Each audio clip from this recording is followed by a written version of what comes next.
Hi there, welcome back.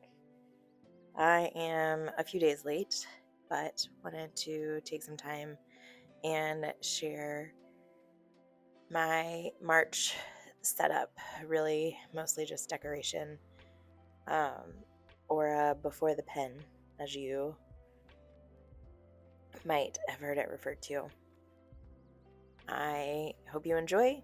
Just sit back, relax, maybe grab your planner, and do some work along with me.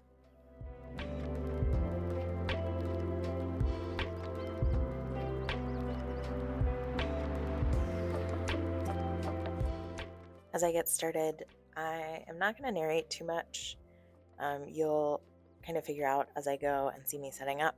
This is what I've been using to track some, health and energy metrics, for lack of a better word.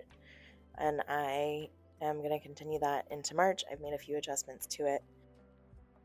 So this is where I'll start setting up for the month of March by getting that all ready to go.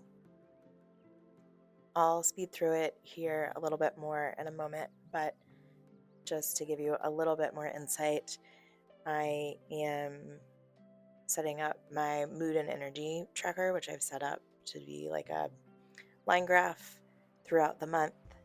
And then I'll also choose a few things that I will track alongside that. This month it is no alcohol, movement, just any kind of movement throughout the day, and creating, because that is one of my goals, is to create in some way every day. You can also see that so far this year I've just used the same colors for everything. One means yes and one means no. So the blue means yes and the red means no, and then you flip over to the energy side and I still use those same blue and red. They just now represent energy or mood. So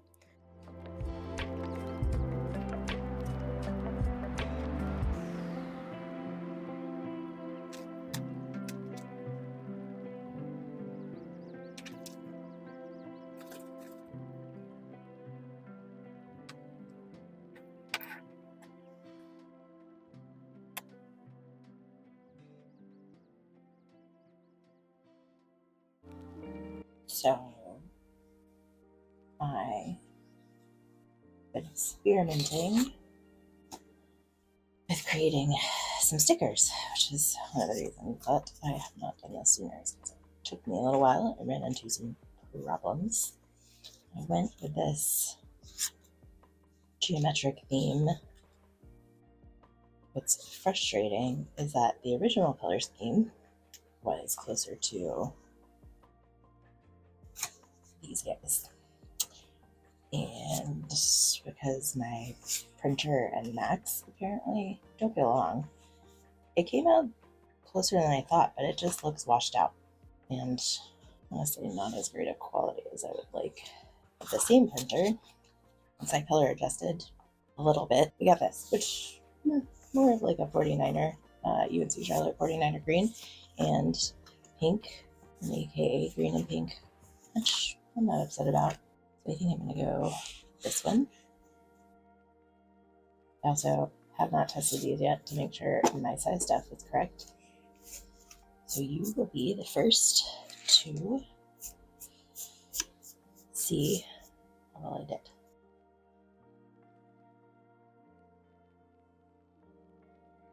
Right, moment of truth.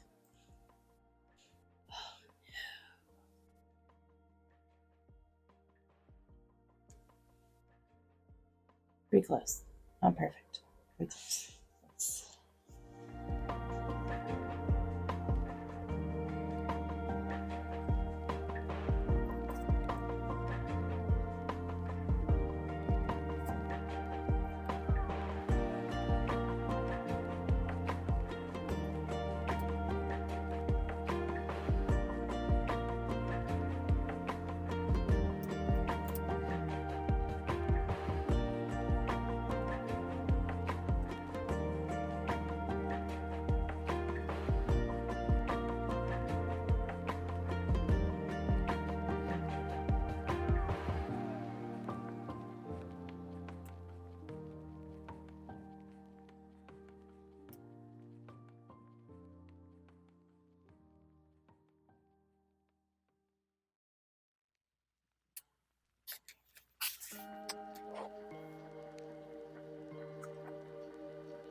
I'm curious if anybody else does this. I have found that I enjoy peeling off like the background of the sticker sheet. It just usually makes it a lot easier to peel stickers off.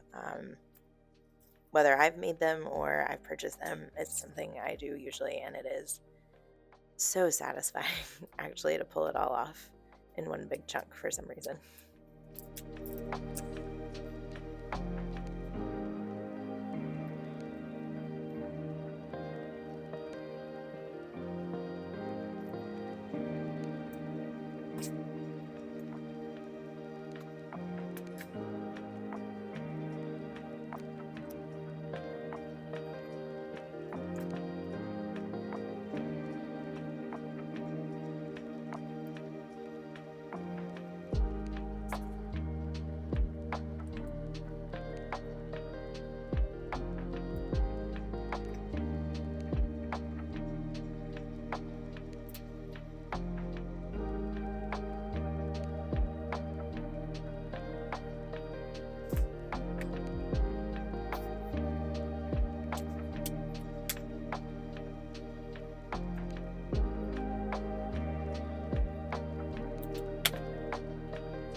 I know a lot of people struggle with the monthly spreads or don't like them, don't know what to do with them.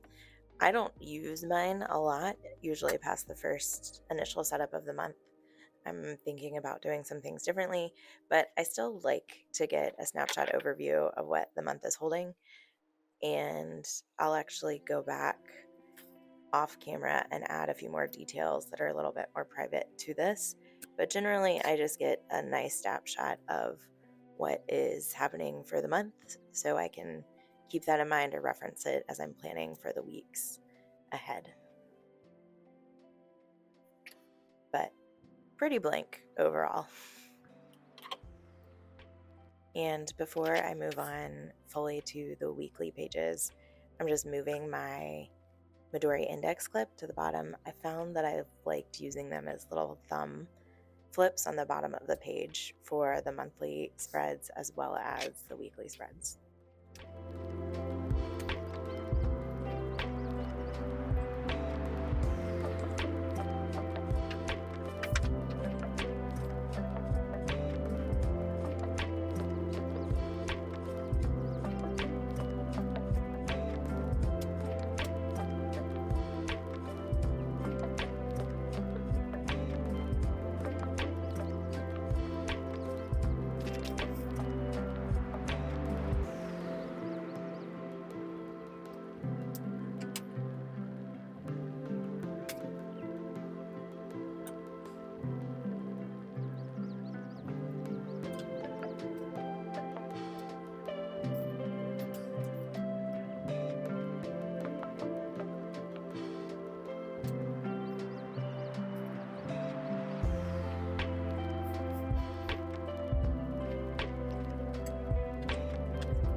Similar to my monthly spreads, especially on weeks that I don't have a lot going on, they start out pretty empty. I, being a teacher, have a pretty routine week. I have a school planner at school because those days are crazy. That's separate, but I get up, I go to school, I have some priority tasks, and I leave room for that. I habit track.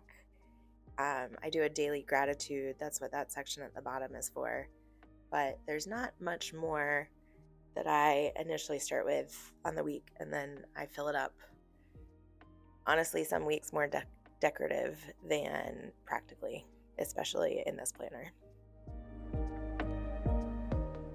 And then I move on to my beginning of the month page right before my daily pages for March. And what I've found is I've been using this as like an intentions and reflections section. So I just divide it into two sections, right? Intentions and reflections. And then I'll go back and fill that out for the month. Very, very much a bullet journal kind of habit.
I'm not sure if you can tell, but I decided to add a little bit of gold marker really to that last section that I did, and then I decided to go back and add it to a couple of the stickers and elements on the monthly, just for a little extra touch of fun.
If you've made it to the end of this video, I really appreciate you watching.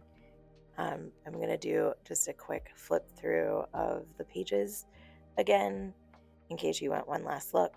I would love to hear how you set up for the month, or any extra tips or tricks you have after seeing that.